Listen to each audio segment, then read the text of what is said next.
Akhir 2024, di panggung Kongres PSI, seorang kader berdiri, disambut tepuk tangan, lalu berkata singkat, "Prabowo Gibran 2 periode, sudah itu aja." Kalimat itu datang dari partai dengan 0 kursi di DPR, tapi memetakan 10 tahun ke depan. Yang dipetakan bukan pemilu 2029 yang masih 5 tahun lagi, bukan sekedar deklarasi koalisi satu partai, melainkan penyusunan jaringan dan perebutan pengaruh, dimulai 5 tahun sebelum kampanye resmi manapun, oleh partai yang belum pernah merebut 1 kursi pun.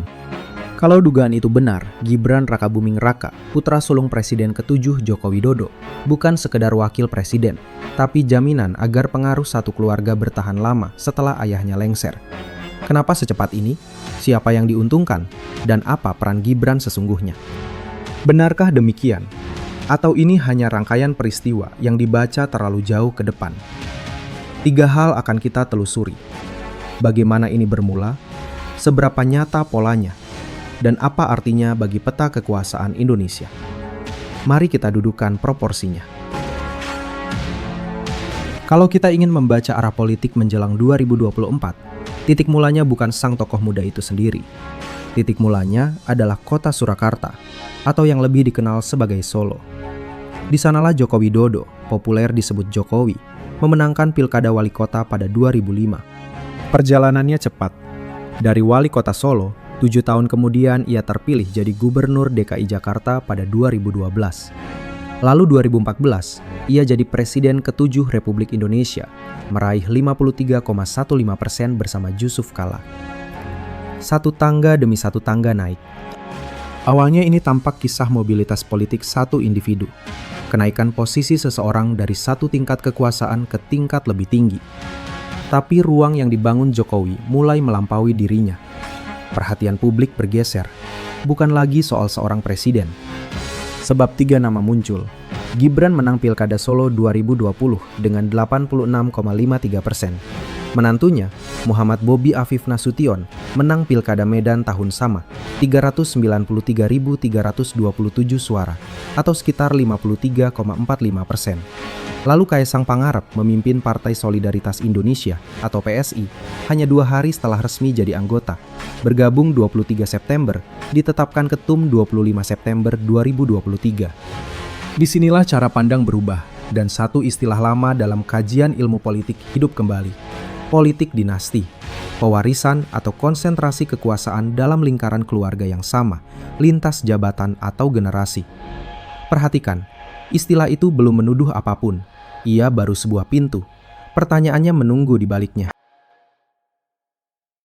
Sejak reformasi 1998, Republik ini sudah puluhan kali menyaksikan jabatan bupati, wali kota, gubernur, hingga anggota DPR diwariskan ke pasangan, anak, atau kerabat petahana. Kerabat yang sedang menjabat lalu maju lagi. Ini bukan hal baru. Tapi yang menyita perhatian pengamat adalah kecepatannya. Ini lebih dari warisan lokal. Sebuah transformasi dari basis Solo menuju pusat kekuasaan nasional dalam rentang waktu yang tergolong amat pendek. Seberapa pendek? Perjalanan itu bermula di Solo pada 2005, kemenangan di Pilkada Wali Kota.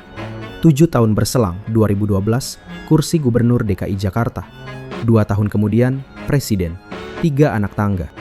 Presiden pada 2014 bersama Jusuf Kalla.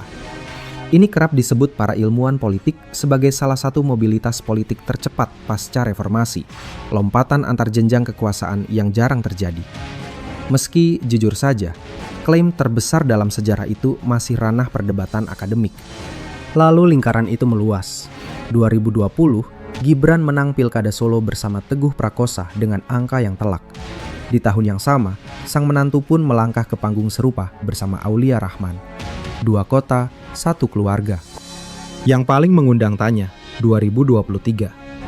Putra bungsu itu bergabung ke Partai Berlambang Mawar pada 23 September. 2 hari kemudian sudah jadi ketua umum. 2 hari. Bagaimana sebuah partai mempercayakan pucuk pimpinan secepat itu?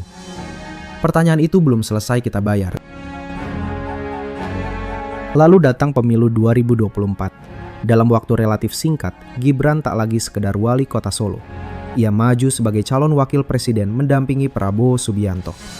Pengumuman resmi jatuh 22 Oktober 2023. Pendaftaran ke Komisi Pemilihan Umum atau KPU 3 hari kemudian, 25 Oktober 2023. Lompatan ini jadi salah satu peristiwa paling diperdebatkan dalam politik Indonesia pasca reformasi. Reaksi terbelah. Ada yang membacanya sebagai regenerasi politik, proses pergantian aktor politik dengan generasi baru dalam sistem yang sama, yang wajar. Setiap warga punya hak konstitusional dipilih sepanjang memenuhi syarat undang-undang. Dalam pandangan ini, hubungan keluarga dengan seorang presiden tak seharusnya membatasi hak politik seseorang. Argumennya sederhana, hak itu melekat pada individu, bukan pada nama keluarganya. Tapi sebagian akademisi melihat dari sudut berbeda. Dalam literatur ilmu politik, pembahasan soal politik dinasti tak berhenti pada hubungan darah. Yang jadi perhatian, bagaimana kedekatan dengan pusat kekuasaan mempengaruhi distribusi sumber daya politik. Popularitas yang sudah terbentuk, akses ke jaringan elit, dukungan organisasi, hingga perhatian media, modal yang tak dimiliki semua kandidat dalam takaran sama. Dan pertanyaan itu belum selesai. Kemana sebenarnya modal politik ini bergerak? Perdebatan soal politik dinasti. Pola pewarisan kekuasaan yang tadi kita singgung bergerak di dua lapisan sekaligus. Keduanya kerap dicampur jadi satu. Inilah pangkal kekusutannya. Lapisan pertama, legalitas. Selama pencalonan mengikuti aturan hukum yang berlaku, tak ada pelanggaran terhadap demokrasi prosedural. Secara hukum, bersih. Titik ini penting dipegang. Lapisan kedua menyangkut kualitas kompetisi. Para ilmuwan politik bertanya, apakah semua peserta memasuki arena dari titik awal yang setara? Legal belum tentu setara. Sejumlah penelitian dinasti politik di Indonesia menunjukkan hubungan keluarga dengan petahana, pejabat yang sedang menjabat lalu maju lagi, bisa mengerek peluang elektoral. Lewat pengenalan nama, akses jaringan, mobilisasi sumber daya, kedekatan elit partai. Tapi mari luruskan proporsinya. Keuntungan itu tidak otomatis menjamin kemenangan. Ia hanya menciptakan keunggulan kompetitif. Hal yang jadi perhatian banyak peneliti, termasuk yang mengulas bagaimana dinasti bersandar pada jejaring oligarki. Di seberang meja ada argumen lain. Legitimasi akhir tetap di tangan pemilih. Sebesar apapun modal politik, suara yang menentukan. Dari sudut ini, keluarga politik cuma konsekuensi hak yang sama bagi pihak warga. Lalu di mana persisnya semua ini bermula? Perdebatan soal keluarga Solo ini tak pernah menemukan titik akhir. Kenapa? Karena kedua kubu berangkat dari sudut berbeda. Satu pihak bicara prosedur dan hak konstitusional. Pihak lain menyorot bagaimana relasi kekuasaan membentuk kualitas kompetisi. Di kasus keluarga Solo ini, diskusinya punya dimensi lebih luas. Alasannya satu, kecepatan. Dari wali kota tahun 2005, kursi presiden diraih hanya dalam hitungan tahun. Perjalanan itu singkat. Dalam tahun-tahun setelahnya, putra sulung, menantu, dan putra bungsunya masuk arena politik nasional. Rangkaian ini menjadikan keluarga tersebut salah satu objek kajian paling banyak dibahas dalam studi elit politik Indonesia kontemporer. Bukan tanpa alasan. Pengamat pun terbelah dalam membacanya. Sebagian, seperti pandangan Markus Mitzner, menyoroti personalisasi kekuasaan, strategi mempertahankan pengaruh setelah masa jabatan usai. Sebagian lain, seperti Fedi R. Hadis, melihat bagaimana dinasti bersandar pada jejaring oligarki, yaitu konsentrasi kekuasaan ekonomi politik pada segelintir elit. Tapi ada satu hal yang hampir selalu luput. Keluarga Solo biasa dijelaskan hanya dari sisi politik, partai, pemilu, kekuasaan. Padahal ada faktor lain yang ikut membentuk cara sebagian masyarakat memandangnya, budaya. Kesanalah kita bergerak berikutnya. Ada satu hal yang membuat narasi keluarga Solo mudah diterima sebagai cerita. Ia melampaui urusan strategi politik, menumpang pada kerangka budaya yang berakar jauh lebih tua. Dalam tradisi politik Jawa, gagasan tentang kepemimpinan yang berlanjut lewat garis keturunan atau trah bukan hal asing. Sejak lama dikenal keyakinan bahwa keluarga seorang pemimpin punya kedekatan dengan legitimasi kekuasaan. Di lingkungan keraton bahkan dikenal konsep wahyu keprabon, yaitu kepercayaan bahwa ada semacam mandat kepemimpinan yang melekat pada sosok atau garis keturunan tertentu. Sebuah kosakata kekuasaan yang mendahului republik. Tapi mari luruskan proporsinya. Indonesia sekarang negara demokrasi. Kepemimpinan ditentukan lewat pemilu, bukan garis keturunan. Wahyu ke Prabon itu warisan budaya, bukan mekanisme hukum. Jangan campur aduk keduanya. Kendati begitu, jejak budaya ini masih membekas dalam cara sebagian masyarakat memaknai figur politik. Maka ketika beberapa anggota keluarga Jokowi masuk politik hampir bersamaan, perdebatannya melampaui soal strategi, menyentuh cara kita memahami hubungan keluarga dan kepemimpinan. Inilah kunci daya tariknya. Cerita ini mudah diterima, bahkan oleh mereka yang secara rasional menolak premis politik dinasti. Konsentrasi kekuasaan dalam satu lingkaran keluarga lintas jabatan. Sebab ia berpijak pada kerangka budaya yang sudah lama akrab. Dan Joko Widodo, Presiden ke-7 RI, membangun citranya dengan sadar di atas dua register. Orang biasa yang belusukan, sekaligus figur dari Solo, kota dengan dua keraton. Pertanyaannya kini, seberapa jauh warisan simbolik itu ikut menopang langkah keluarganya hari ini? Di titik ini, posisi Gibran Rakabuming Raka berhenti sekedar karir kepala daerah yang naik daun. Ia jadi bagian pembicaraan lebih besar, regenerasi kepemimpinan, konsolidasi elit, hingga arah demokrasi Indonesia pasca era sang ayah. Tapi satu pertanyaan belum terjawab. Di antara begitu banyak tokoh yang beredar menjelang pemilu 2024, mengapa pilihan jatuh padanya? Pengamat kawasan pun menyoroti, apa yang dilihat mesin politik pada figur ini? Kuncinya soal syarat. Aturan menuntut calon pernah atau sedang menjabat kepala daerah hasil pemilu. Karena Gibran sedang menjabat wali kota Solo, putusan itu seketika membuatnya memenuhi syarat maju sebagai calon wakil presiden. Perhatikan pintu masuknya. Peneliti seperti Markus Mitzner membaca ini sebagai personalisasi kekuasaan, strategi yang sudah kita singgung. Tapi itu masih analisis, bukan vonis. Untuk memahaminya, kita perlu mundur ke titik awal, Solo tahun 2005. Begitu putusan itu keluar, perdebatan meledak. Sorotan publik tidak hanya jatuh pada isi putusan, tapi pada satu sosok, Anwar Usman, Ketua Mahkamah Konstitusi atau MK saat itu, yang kebetulan ipar sang presiden sekaligus paman Gibran. Kontroversi menguat setelah Majelis Kehormatan MK menyatakan Anwar Usman melakukan pelanggaran berat kode etik Hakim Konstitusi. Alasannya, ia tetap ikut memeriksa perkara yang punya konflik kepentingan. Bukan tudingan liar, ini putusan resmi Majelis Etik. Ujungnya jelas, Anwar Usman diberhentikan dari jabatannya sebagai Ketua MK.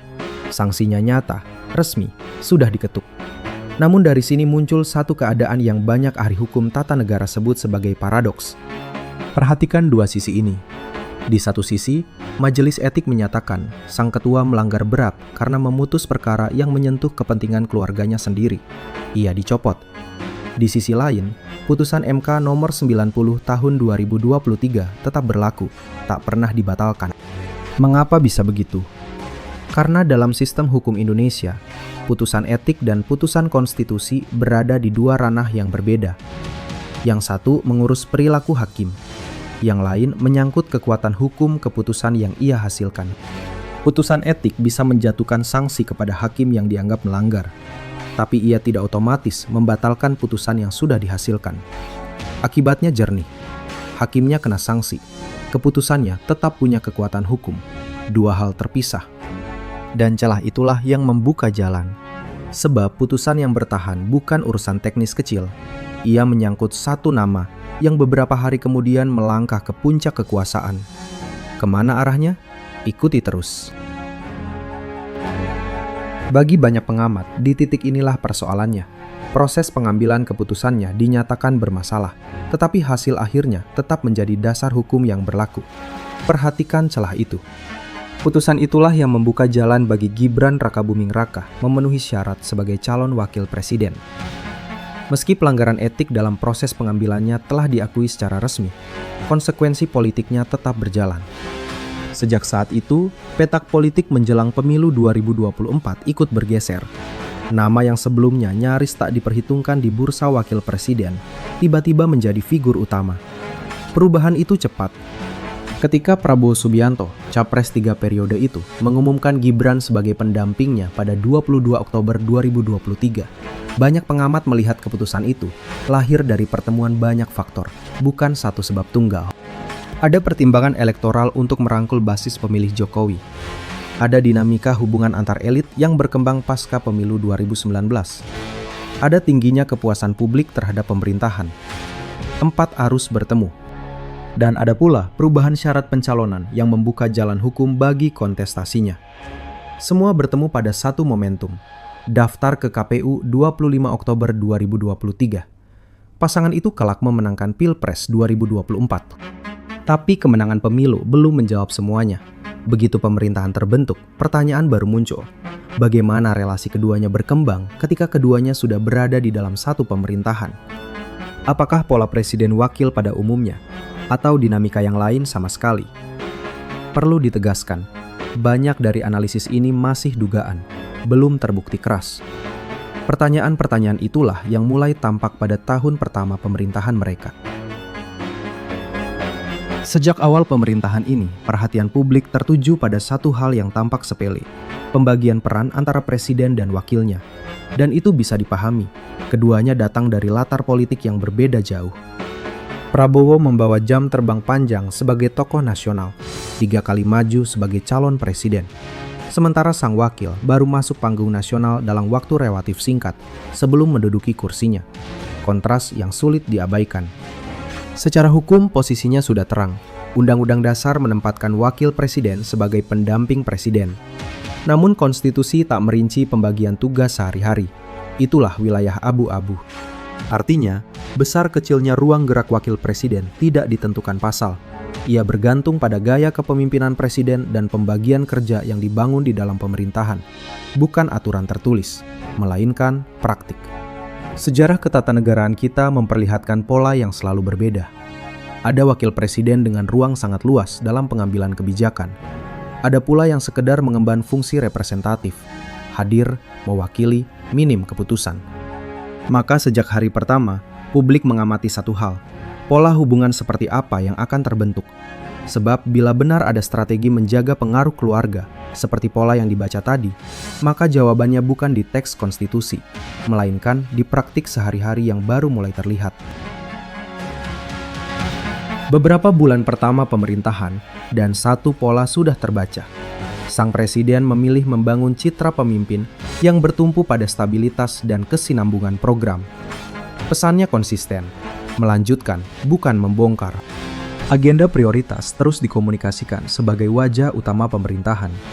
Program makan bergizi gratis, penguatan ketahanan pangan, hingga hilirisasi industri. Semua dibingkai sebagai keberlanjutan agenda besar negara. Di kursi wakil, gerakannya lain. Gibran menjalankan agenda yang menempel pada isu pelayanan publik, transformasi digital, pengembangan UMKM atau usaha mikro kecil menengah, serta kunjungan ke sejumlah daerah. 2 orbit yang berbeda. Sebelum ini dibaca sebagai keretakan, tahan dulu. Pembagian peran semacam ini pada awalnya dipandang wajar. Dalam banyak pemerintahan presidensial, presiden dan wakilnya memang lazim membangun spesialisasi bidang kerja masing-masing. Pola itu punya fungsi jelas. Ia membantu pemerintahan menjangkau lebih banyak sektor tanpa harus selalu menempatkan presiden sebagai pusat seluruh aktivitas. Sejauh ini tak ada yang anomali. Semua masih di jalur normal. Tapi seiring waktu, perhatian publik bergeser. Bukan lagi soal siapa mengerjakan apa, melainkan cara masing-masing figur membangun komunikasi politik. Presiden bertahan pada gaya formal, berorientasi pesan-pesan kenegaraan, berat, terukur, resmi. Wakilnya bergerak di kanal lain, aktivitas media sosial, gaya komunikasi singkat, interaksi dengan kelompok muda. Sebuah citra politik yang, disadari atau tidak, menarik garis pemisahnya sendiri dari sang presiden. Dan garis itu terus tumbuh. Beberapa langkah politiknya kini dibaca ulang, bukan sebagai peristiwa lepas, tetapi sebagai satu arah yang polanya mulai terlihat. Pembacaan itu tidak lahir dari satu kejutan besar. Ia terbentuk dari akumulasi peristiwa yang berdekatan. Manuver di lingkaran Solo, aktivitas komunikasi keluarga, semua menumpuk hingga membentuk kesan tersendiri.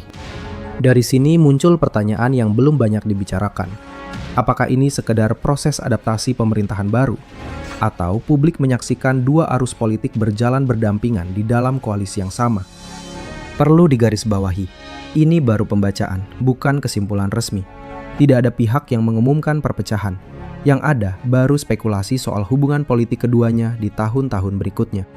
Dalam politik, persepsi jarang lahir dari satu peristiwa besar. Ia menumpuk dari kejadian yang awalnya tampak berdiri sendiri. Begitu berulang dan konsisten, publik menyusun tafsirnya sendiri.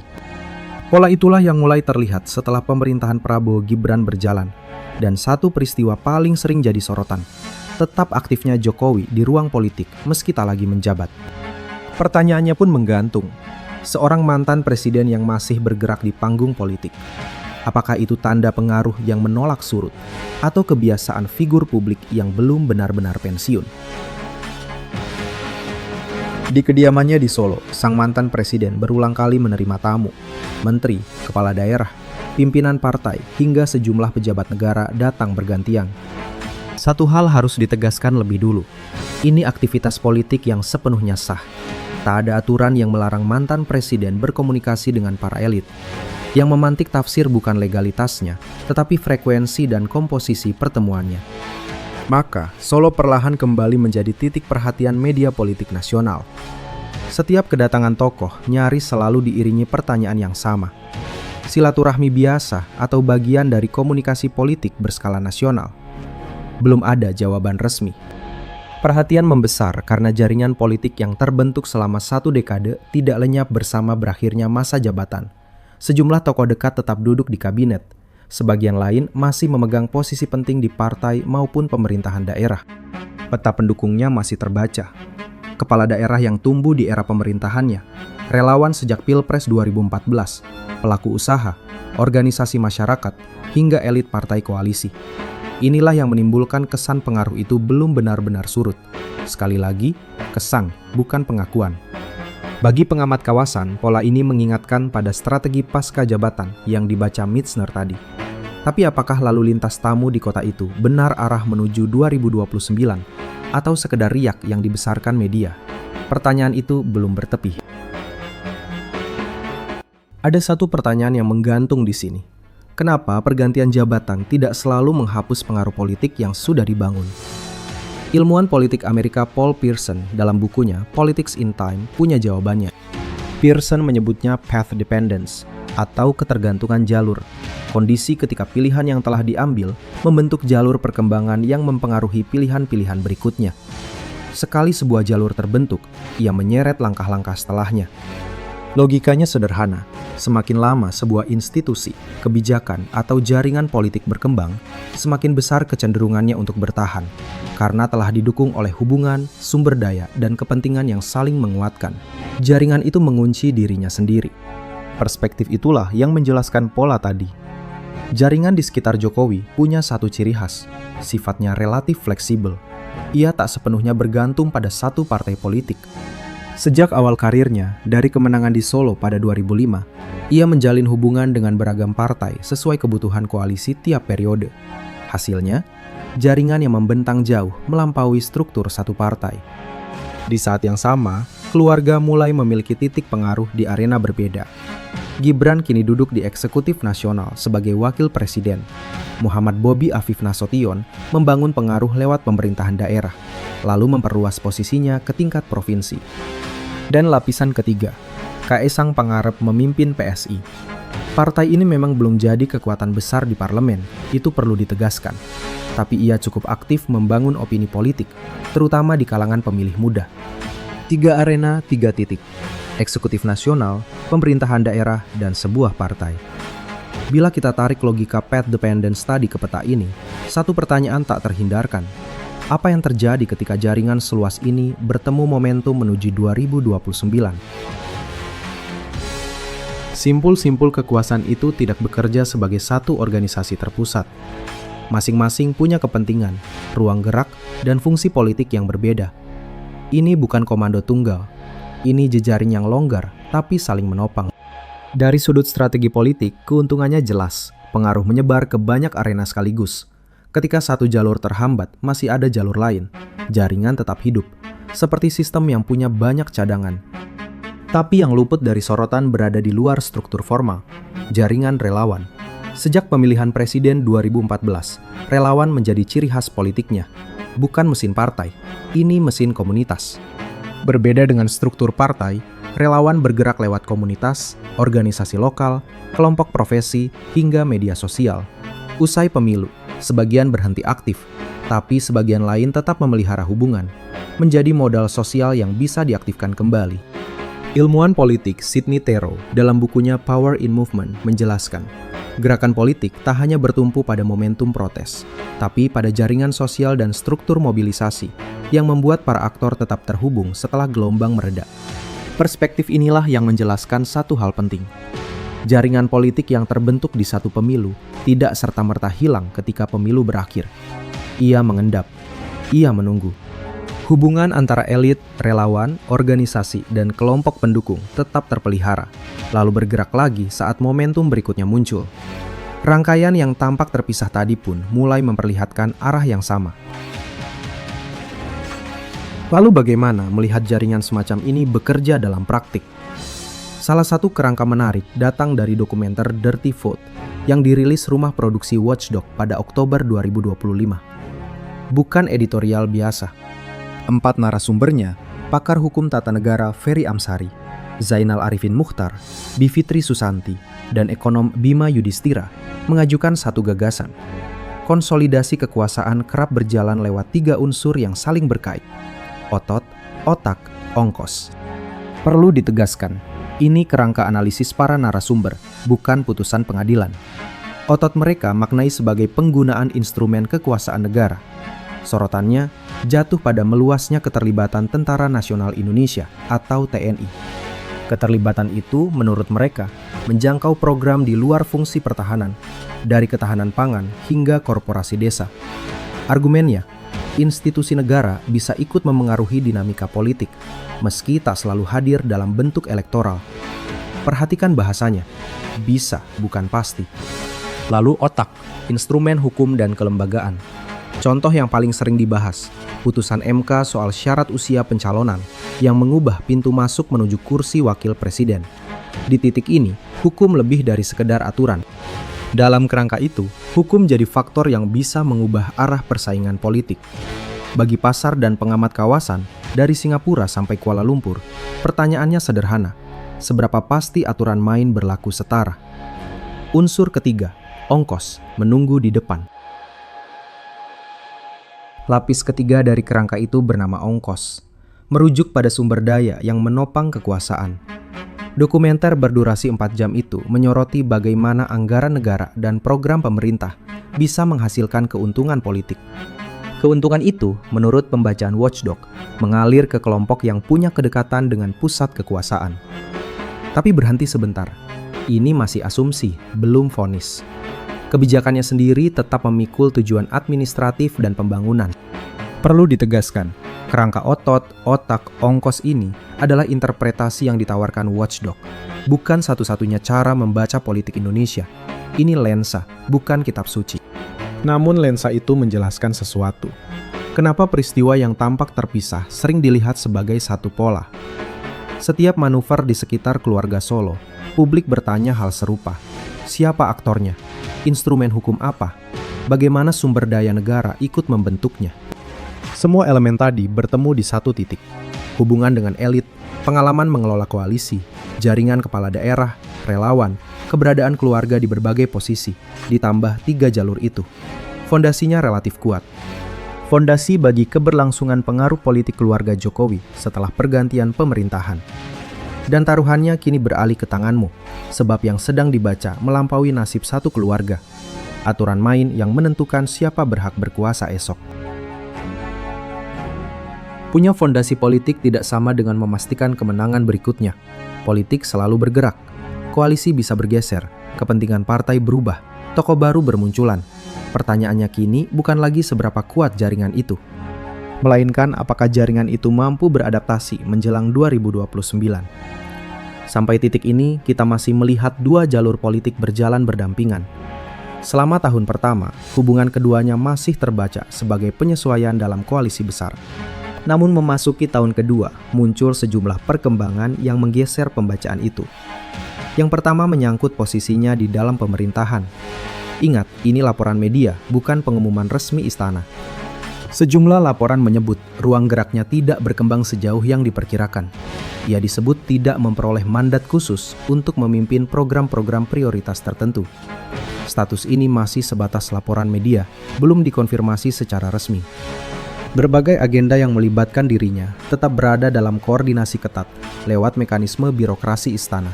Bayangkan itu, ruang gerak yang katanya besar ternyata dipagari prosedur yang tidak sederhana. Pada saat yang sama, muncul laporan soal meningkatnya kewaspadaan sebagian elit politik terhadap aktivitasnya di daerah. Kekhawatiran yang bermuara pada pola menjaga pengaruh yang sudah dibahas tadi. Perhatian pun bergeser. Dulu orang bertanya seberapa besar potensinya. Sekarang, seberapa besar ruang yang tersisa untuk mengonsolidasikan pengaruh itu. Taruhannya ada padamu yang menonton. Babak berikut belum ditulis. Perubahan kedua datang dari luar pemerintahan. Wacana pemakzulan yang semula muncul lewat surat Forum Purnawirawan Prajurit TNI pada pertengahan 2025 tak berhenti sebagai perdebatan politik belaka. Dalam perkembangannya, muncul pula gugatan hukum yang menyoroti aspek legalitas pencalonan Gibran. Perlu digarisbawahi, ini baru gugatan, belum ada putusan. Peluang keberhasilannya masih terbuka lebar. Terlepas dari hasilnya, perkembangan ini menunjukkan satu hal. Posisinya kini menjadi objek kontestasi politik terbuka, tak lagi seaman periode sebelumnya. Sesuatu bergeser. Di kalangan purnawirawan sendiri, sikapnya terbelah. Sebagian menolak gagasan pemaksulan itu. Sebagian lain terus mendorong agar isu tersebut diproses lewat jalur konstitusional. Satu kubu, dua arah. Perubahan ketiga menyangkut arah konsolidasi politik di kubu Prabowo. Pada pemilu lalu, kehadiran Gibran dibaca sebagai jembatan pemilih Jokowi ke koalisi. Namun peta pasca pemilu jauh lebih berliku. Yang luput dari sorotan adalah hubungan Prabowo dengan PDIP. Dua kekuatan yang tadinya berseberangan, perlahan memperlihatkan tanda-tanda kedekatan. Bila memang melunak, fungsi jembatan yang diemban Gibran bisa berubah maknanya. Maka ia tak lagi sekedar pelengkap pasangan calon 2024. Setiap langkah, setiap kebijakan, setiap keputusan kini semakin sering dihubungkan dengan 2029. Meski itu masih dugaan, belum kepastian. Dan pertanyaan pembuka pun kembali. Sudah dimulaikah hari ini? Sampai di sini, kita tiba pada pertanyaan yang jujurnya belum berjawab. Apakah keluarga Solo memang sedang menyiapkan sang wali kota sebagai pemimpin nasional berikutnya? Atau publik membaca terlalu jauh rangkaian peristiwa yang boleh jadi berdiri sendiri? Jawabannya baru akan teruji oleh waktu. Yang sulit disangkal, dalam 2 dekade terakhir, belum pernah ada keluarga politik di Indonesia yang bergerak dari tingkat lokal ke pusat kekuasaan secepat keluarga ini. Meski, tetap, ini soal kecepatan, bukan kepastian arah. Apapun yang terjadi pada 2029, perjalanan politik ini sudah jadi bagian dari proses lebih besar. Bagaimana demokrasi Indonesia bergulat dengan regenerasi politik, pergantian aktor seperti yang kita bahas tadi, dan pengaruh keluarga dalam kekuasaan. Bagi pengamat kawasan, ini melampaui drama domestik. Pola serupa terbaca lewat lensa yang sama seperti yang kita bahas. Pertanyaannya tetap terbuka, soal legalitas atau soal setara tidaknya kompetisi. Dan di panggung terbaru, seruannya sudah lantang. Kalau saya sebagai ketua umum, saya akan peras semua darah saya untuk memenangkan PS. Mari kita menangkan pemilu di 2029 nanti. Gambaran pemilu yang dimulai hari ini, tapi jawabannya masih di depan.